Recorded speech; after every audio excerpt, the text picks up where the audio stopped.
السلام علیکم ورحمۃ اللہ وبرکاتہ۔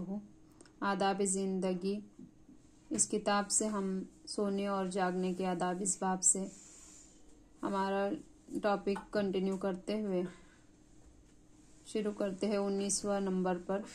بسم اللہ الرحمن الرحیم۔ ایسی کھلی چھتوں پر سونے سے پرہیز کیجیے جہاں کوئی منڈیر یا جنگلہ وغیرہ نہ ہو، اور چھت سے اترتے وقت اہتمام کیجیے کہ زینے پر پاؤں رکھنے سے پہلے آپ روشنی کا انتظام کر لیں۔ بعض اوقات معمولی سی غلطی کافی تکلیف اٹھانی پڑتی ہے۔ نمبر 20، کیسی ہی سخت سردی پڑ رہی ہو، کمرے میں انگیٹھی جلا کر نہ سوئیے اور نہ بند کمرے میں لالٹین جلا کر سوئیے۔ آگ جلنے سے بند کمروں میں جو گیس پیدا ہوتی ہے وہ صحت کے لیے انتہائی مضر ہے، بلکہ بعض اوقات اس سے جان کا خطرہ پیدا ہو جاتا ہے اور موت واقع ہو جاتی ہے۔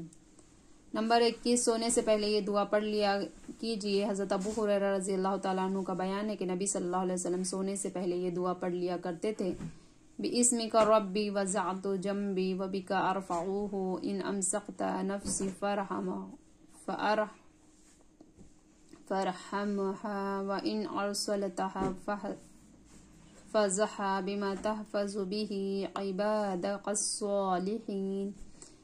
ترجمہ: اے میرے رب، تیری ہی نام سے میں نے اپنے پہلو بستر پر رکھا اور تیری ہی سہارے میں اس بستر سے اٹھاؤں گا۔ اگر تو رات ہی میں میری جان قبض کرے تو اس پر رحم فرما، اور اگر تو اسے چھوڑ کر مزید مہلت دے تو اس کی حفاظت فرما، جس طرح تو اپنے نیک بندوں کی حفاظت کرتا ہے۔ اگر یہ دعا یاد نہ ہو تو مختصر سی دعا یہ ہے: اللہم بِاسْمِکَ اموت وَاحیا۔ ترجمہ: خدایا، میں تیرے ہی نام سے موت کی آغوش میں جاتا ہوں اور تیرے ہی نام سے زندہ اٹھوں گا۔ نمبر 22، رات کے آخری حصے میں اٹھنے کی عادت ڈالیے۔ نفس کی تربیت اور خدا سے تعلق پیدا کرنے کے لیے آخری شب میں اٹھنا اور خدا کو یاد کرنا ضروری ہے۔ خدا نے اپنے محبوب بندوں کو نہایت امتیازی خوبی بیان فرمائی ہے کہ راتوں کو اٹھ کر خدا کے حضور رکوع اور سجود کرتے ہیں اور اپنے گناہوں کی معافی مانگتے ہیں۔ نبی صلی اللہ علیہ وسلم کا معمول تھا کہ آپ اول رات میں آرام فرماتے اور آخر شب میں اٹھ کر خدا کی عبادت میں مشغول ہو جاتے۔ نمبر 23، نیند سے بیدار ہونے پر یہ دعا پڑھیے: الحمدللہ الذی احیانا بعد ما اماتنا والیہ النشور۔ ترجمہ: شکر و تعریف خدا ہی کے لیے ہے جس نے ہمیں مردہ کرنے کے بعد زندگی سے نوازا اور اسی کے حضور اٹھ کر حاضر ہونا ہے۔ نمبر 24، جب کوئی اچھا خواب دیکھے تو خدا کا شکر ادا کیجیے اور اپنے حق میں بشارت سمجھیے۔ نبی صلی اللہ علیہ وسلم کا ارشاد ہے کہ اب نبوت میں سے بشارتوں کے سوا کچھ باقی نہیں رہا۔ لوگوں نے پوچھا، بشارت سے کیا مراد ہے؟ فرمایا، اچھا خواب۔ بخاری۔ اور آپ صلی اللہ علیہ وسلم نے یہ بھی فرمایا کہ تم میں جو زیادہ سچا ہے اس کا خواب بھی زیادہ سچا ہوگا۔ اور آپ صلی اللہ علیہ وسلم نے یہ ہدایت بھی فرمائی ہے کہ جب کوئی اچھا خواب دیکھو تو خدا کی حمد و ثنا کرو اور اس کو بیان کرو اور دوست ہی سے بیان کرو۔ نبی صلی اللہ علیہ وسلم جب بھی کوئی خواب دیکھتے تو صحابہ کرام رضی اللہ تعالیٰ عنہ سے بیان فرماتے اور صحابہ کرام رضی اللہ تعالیٰ عنہ سے یہ بھی فرماتے کہ اپنا خواب بیان کرو، میں اس کی تعبیر دوں گا۔ نمبر 25، درود شریف کثرت سے پڑھیے۔ توقع ہے کہ اللہ تعالیٰ نبی صلی اللہ علیہ وسلم کی زیارت سے مشرف فرمائے۔ حضرت مولانا محمد علی مونگیری رحمۃ اللہ تعالیٰ علیہ نے ایک بار حضرت فضل الرحمن گنج مراد آبادی سے سوال کیا، کوئی شخص درود شریف بتائیے، کوئی خاص درود شریف بتائیے جس نبی صلی اللہ علیہ وسلم کا دیدار حاصل ہو۔ تو فرمایا، کوئی خاص درود شریف نہیں، بس خلوص پیدا کرنا چاہیے۔ پھر کچھ تعمل کے بعد ارشاد فرمایا، البتہ حضرت حسن رحمۃ اللہ علیہ کو اس درود کا عمل کارگر ہوا: اللہم صلی علی محمد وعطرتہ بعدد کل معلوم لک۔ ترجمہ: خدایا، رحمت نازل فرما محمد صلی اللہ علیہ وسلم پر، ان کی آل پر اور ان تمام چیزوں کی تعداد کے بقدر جو تیرے علم میں ہے۔ نبی صلی اللہ علیہ وسلم نے فرمایا، جس شخص نے خواب میں مجھے دیکھا اس نے واقعی مجھ کو دیکھا ہے، اس لیے کہ اس شیطان میری صورت میں نہیں آ سکتا۔ حضرت یزید فارسی رحمۃ اللہ علیہ قرآن پاک لکھا کرتے تھے، ایک بار آپ صلی اللہ علیہ وسلم کو خواب میں نبی صلی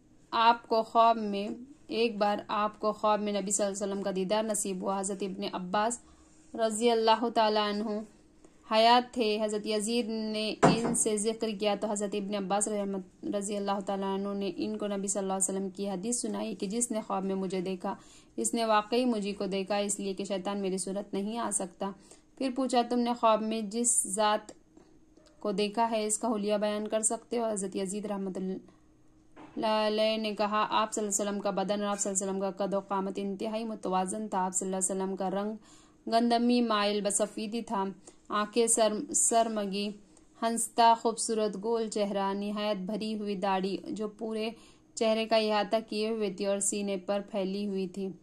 حضرت ابن عباس رضی اللہ تعالیٰ عنہ نے فرمایا اگر تم نبی صلی اللہ علیہ وسلم کو زندگی میں دیکھتے تب بھی اس سے زیادہ حلیہ نہ بیان کر سکتے، یعنی تم نے جو حلیہ بیان کیا ہے وہ واقعی نبی صلی اللہ علیہ وسلم کا ہی حلیہ ہے۔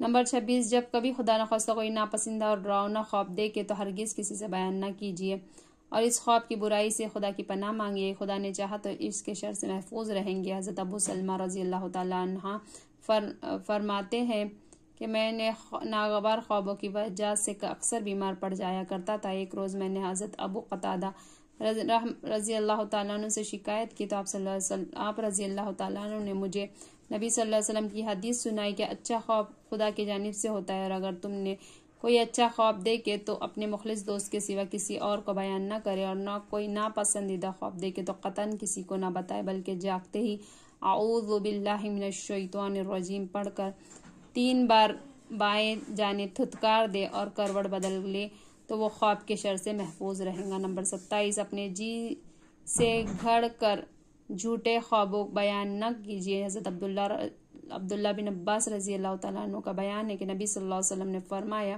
کہ جو خواب دیکھے بغیر اپنی طرف سے گڑ گڑ کا بیان کرے گا اس کو یہ سزا دی جائیں گی کہ جو کہ 2 دانوں میں گرہ لگائے اور وہ ایسا کبھی نہ کر سکے گا۔ اور آپ صلی اللہ علیہ وسلم نے فرمایا یہ بہت ہی بڑا بہتان ہے کہ آدمی ایسی بات کہے گا جو اس کی آنکھوں نے نہیں دیکھی ہے۔ نمبر 28 جب کبھی کوئی دوست کو اپنا خواب سنائے تو اس کی اچھی تعبیر دیجیے، اس کے حق میں دعا کیجیے۔ ایک آدمی نے ایک بار نبی صلی اللہ علیہ وسلم